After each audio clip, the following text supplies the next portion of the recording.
윤 대통령의 선고가 늦어지는 변수 가운데 하나는 바로 앞서도 많이 얘기가 나왔지만 한덕수 총리에 대한 탄핵 심판 선고 일정이 아닐까 뭐 이렇게 싶습니다. 네, 맞습니다. 이 한덕수 총리 심판 변론이요. 지난달 19일 단 한 차례로 끝났습니다. 그런데 그 이후 지금 한 달이 지나도록 선고 날짜에 대한 통보조차 없는데 여권에서는 이미 평의가 끝난 상황에서 왜 머뭇거리고 있느냐 이런 비판을 내놓고 있습니다. 권성동 원내대표 발언 들어보겠습니다. 제가 여러 경로를 통해 입수한 정보로는 한덕수 총리의 탄핵 사건은 이미 평의가 끝났다고 합니다. 평의 내용까지도 말들이 새어나오고 있습니다. 한덕수 총리는 변론이 딱 한 번, 1시간 반 만에 끝났습니다. 최재 감사원장 탄핵 사건보다도 사안이 단순하다는 것이 법조계의 중론입니다. 게다가 핵심 사유인 내란죄가 철회된 졸속 탄핵이기 때문에 신속히 각하시켜야 합니다.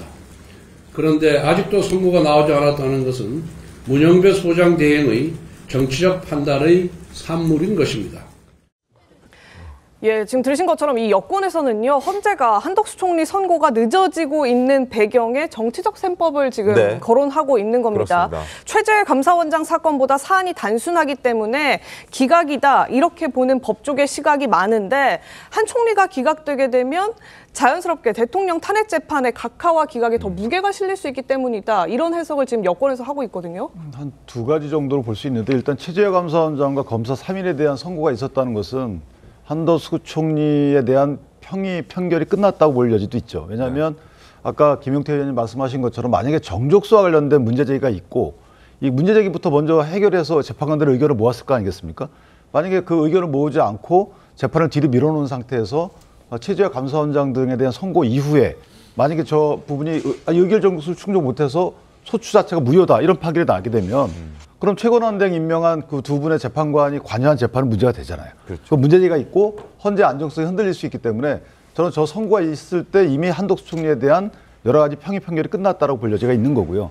그렇다면 왜 미루느냐는 두 가지로 볼 수 있죠. 말씀 주신 것처럼 거기 한덕수 총리에 대한 탄핵 사유에는 대통령에 영향을 줄 수 있는 내용들이 있단 말이에요. 네. 그러니까 예단할 수 있는 그 어떤 평의 내용이 드러나는 것이고 또 하나는 이제 마은혁 재판관의 임명 여부예요. 왜냐하면 한덕수 총리의 그 탄핵 사유 중에 마은혁 재판관 등 헌재 재판관을 임명하지 않은 부분도 있어요. 맞습니다.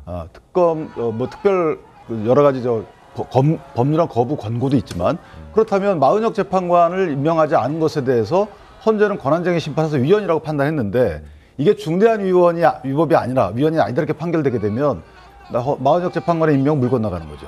사실은 임명을 안 해도 권한대행이든 권한대대행이든 대통령이든 임명 안 하고 있어도 탄핵될 수가 없는 거죠. 자, 이게 결정되기 때문에 헌재 입장이나 아니면 민주당 입장에서 보면 이 부분이 껄끄러운 거죠. 그래서 늦어지고 마은혁 재판관 임명이 된 이후에 한덕수 총리에 대한 탄핵 심판 선고가 돼야지만 헌재도 유리하고 민주당도 유리하지 않을까. 그래서 아마 그런 정치적 고려가 민주당과 헌재는 일치해요. 이런 측면들이 반영된 것이 아닌가 개인적으로 생각합니다. 김 의원님, 이게 지금 한덕수 총리마저 탄핵이 된다면 지금 야당에서 추진해온 국무위원들 탄핵소추가 지금 줄줄이 기각되는 상황이 초래되는 거잖아요. 그 부분도 아마 영향을 미칠 수 있다 이렇게 보고 계시는 건가요? 한덕수 권한대행의 탄핵 기각을 말씀하시는 거죠.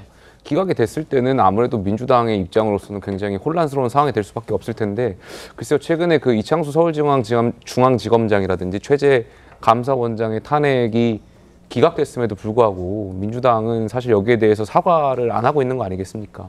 그리고 여태까지 윤석열 정부에서 29번의 줄탄핵이 있었음에도 불구하고 여기에 대해서 민주당은 사과의 말씀도 없는 거고 이게 여야의 문제가 아니고 사실 입법부와 행정부와의 관계로 봐야 된다고 생각합니다. 입법부가 행정부한테 8대 0으로 졌는데 여기에 대해서도 최소한 국회 법사위원장이라든지 아니면 야당의 대표가 여기에 대한 사과를 하는 것이 도리 아닌가 이런 생각이 있습니다. 알겠습니다. 자, 실제로 지금 헌재가 한덕수 권한대행 총리에 대해서 선고일자를 쉽게 내놓지 못하는 이유가 여러 가지가 있는데 그중에 하나 좀 눈여겨볼 만한 부분이 바로 한덕수 딜레마가 버티고 있기 때문이라는 얘기가 나옵니다. 네, 지금 이 사건의 경우에는 탄핵소추 의결 정족수가 국무총리 말씀 주신 것처럼 네. 국무총리 기준인 151석으로 볼 것이냐, 대통령 권한대행 기준인 200석으로 볼 것이냐, 이게 지금 논란인데, 아시다시피 지금 국회는 151석을 적용해서 한덕수 국무총리에 대해서 탄핵을 시켰습니다. 맞습니다. 근데 이게 기각이 되고 이 기각의 사유가 절차적 정당성의 문제까지로 거론이 된다면 최상목 대행의 자격에 시비가 걸리고 최 대행이 앞서서 지금 보시는 것처럼 정계선, 조한창 2명의 재판관을 임명했었는데 이 최 대행의 임명 조치는 과연 정당했겠느냐, 이 문제까지 같이 시비에 불거질 수 있다는 겁니다. 그러니까요. 저런 문제가 있기 때문에 헌재 입장에서는 쉽게 결론을 내릴 수 없고 그래서 주저하게 되는 배경이 아닌가 그런 생각도 듭니다. 송구 본부장께서는 어떻습니까? 일단 그 권한쟁의 심판은 어떻게 보면 상당히 간단합니다. 그러니까 8명의 재판관이 네. 그동안 다 연구를 했을 거 아니에요. 연구를 했고 그 뭐 헌법재판소법 그 주석서에도 그런 부분이 나와요. 나온다면은 과연 이것이 그 8명이 본인들의 의견만 필요가 하면 되는 거예요. 나는 3분의 2라고 생각한다. 나는 네. 아니요 가반이라고 생각한다. 그렇게 왜 그렇게 생각하는지 법리적인 이유를 설명을 하고 거기서 바로 결론을 내리면은 하루 이틀 만에 끝낼 수 있는 문제예요. 근데 그것을 못하는 이유는 만약에 그렇게 해서 그 기각 결론, 그러니까는 그 헌법 불합치 결론이 나왔을 때 네. 그렇게 되면 상당한 파문이 예상이 되기 때문에 조금 전에 말씀하신 그런 부분들은 어떻게 보면은 이 윤석열 대통령에 대한 이 헌법재판소의 심리 전체를 흔들어 버리는 게 될 수도 있어요. 네. 지금 2명의 그 3명 중에서 2명을 임명을 했고 그 2명이 어차피 윤석열 대통령에 대한 선거에 참여를 하고 이렇게 되면은 나중에 그게 무효가 돼버릴 원천 무효가 돼버릴 수도 있기 때문에 여러 가지 혼란이 있으므로 이것을 제대로 지금 결론을 내리지 못하는 이 상황인데 이것을 헌재가 어떻게 풀어낼지 이 부분도 상당히 지켜봐야 될 대목입니다.